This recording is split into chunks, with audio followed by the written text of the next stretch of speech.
Hi friends, ఎలా ఉన్నారు? బాగున్నారా? మీరు ఎప్పుడైనా బొమ్మడాయిల కూర తిన్నారా? పిల్లలకు అప్పుడప్పుడు కట్లెస్ అవి ఇవి కాకుండా, నూడిల్స్ కాకుండా ఇట్లా కూడా వెనకట పద్ధతి వంటలు కూడా చేసి పెట్టాలి. ఇప్పుడు ఏమైనా పిల్లలకి ఇప్పుడు లేటెస్ట్గా ఇది కావాలి, పన్నీర్ కర్రీ అది ఇది అనేది చెప్తున్నారు. అట్లా కాకుండా ఇట్లా కూడా ట్రై చేయండి ఒకసారి. బొమ్మడాయిల కూర కావాల్సిన పదార్థాలు: బొమ్మడాయిల్ని మంచిగా తలకాయలు తీసేసి చిన్న చిన్న తోకలు ఉంటే అవి తీసేసి నూనె లేకుండా వేయించాలి వాటిని.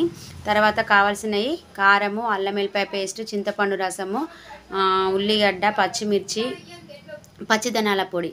చూడండి, ఇప్పుడు మూకుడు పెట్టాను కదా, అందులో ఆయిల్ పోస్తున్నా. ఆయిల్ కొంచెం ఎక్కువనే ఉండాలి, ఎందుకంటే నీసు కూరలు ఏది ఉన్నా కానీ కొంచెం నీసు రాకుండా ఉండడానికి ఆయిల్ ఎక్కువ తీసుకోవాలి మనం. పులుసులకు కానీ దేనికైనా ఆయిల్ పోసుకున్న తర్వాత అది వేడెక్కిన తర్వాత చూడండి, నా లక్ష్మీదేవి పోపు గింజల డబ్బా, అందులో ఆవాలు, జీలకర్ర వేసిన తర్వాత ఉల్లిగడ్డ, పచ్చిమిర్చి కూడా వేసుకోవాలి.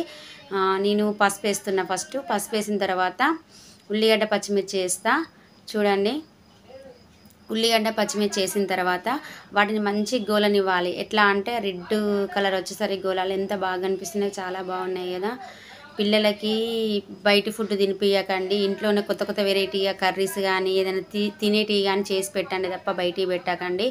ఇప్పుడు అది గోలేటప్పుడు సాల్ట్ వేసుకోవాలి. నేను పోపుల్ని వేసుకుంటే ఎప్పుడైనా అయితే ఏంటంటే బొమ్మిడీలని ఉప్పేసి నీళ్లు పోసి పెడతా, ఎందుకంటే వాళ్ళు ఎక్కడెక్కడనో ఎండబెడతారు కనుక డస్ట్ గిట్ల ఉంటుంది కనుక దానికి ఏదున్నా పోవడానికి ఉప్పేసి కడుగుతా వాటిని. నేను ఆయిల్ లేకుండా వేయించుకున్న బొమ్మిడీలు అవి. చూడండి, ఉల్లిగడ్డ మంచిగా వేగుతున్నాయి. వేగిన తర్వాత నేను సాల్ట్ వేస్తాను. చూడండి, సాల్ట్ వేసాను. సాల్ట్ వేసిన తర్వాత ఇప్పుడు మనము మంచి గోలిన చూడండి ఎంత బాగా కనిపిస్తున్నాయి. ఎప్పుడైనా ఏ కూరనైనా ఉల్లిగడ్డ బాగా గోలాలి. తర్వాత అల్లం వెల్లిపాయ పేస్ట్ కూడా మినిమం ఒక 5 minutes అన్నా మనము ఫ్రై చేయాలి, ఎందుకంటే పచ్చి వాసన పోవడానికి, అల్లం వెల్లిపాయ వాసన పోవడానికి మంచిగా ఫ్రై అయితే చాలా బాగుంటుంది.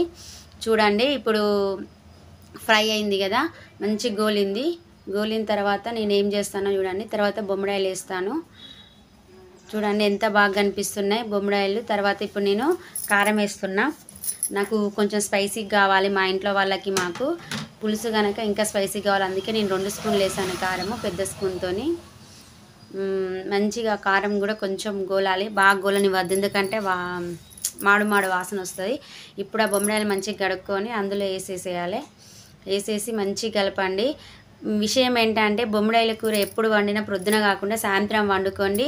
సాయంత్రం బియ్యం పెట్టుకొని ప్రొద్దున చల్లన్నంలా అది పొద్దున చల్లగా అయిన తర్వాత తినండి. అసలు మీరు ఒక్కరు 1/2 kg రైస్ పెట్టుకొని 100% తినగలుగుతారు, అంత మంచి టేస్ట్ వస్తుంది. ఇది ఇట్లా వండుతుంటే స్మెల్ వస్తుంది కానీ వండిన తర్వాత చాలా బాగుంటుంది. ఇప్పుడు నేను చింతపులుసు పోస్తున్నా. చూడండి, కొంచెం వాటర్ కూడా వేసుకోవాలి. ఇప్పుడు మనము, నా దగ్గర ఎప్పుడు వేయించిన జీలకర్ర మెంతుల పొడి ఉంటుంది, అది వేయాలి. ఏ పులుసు వేసినా, నేను బెండకాయ పులుసు కానీ ఏది వేసినా అందులో కొంచెం వేస్తాను. చూడండి, ఇప్పుడు గరం మసాలా, పచ్చిదనాల పొడి వేసి మూత పెట్టాలి.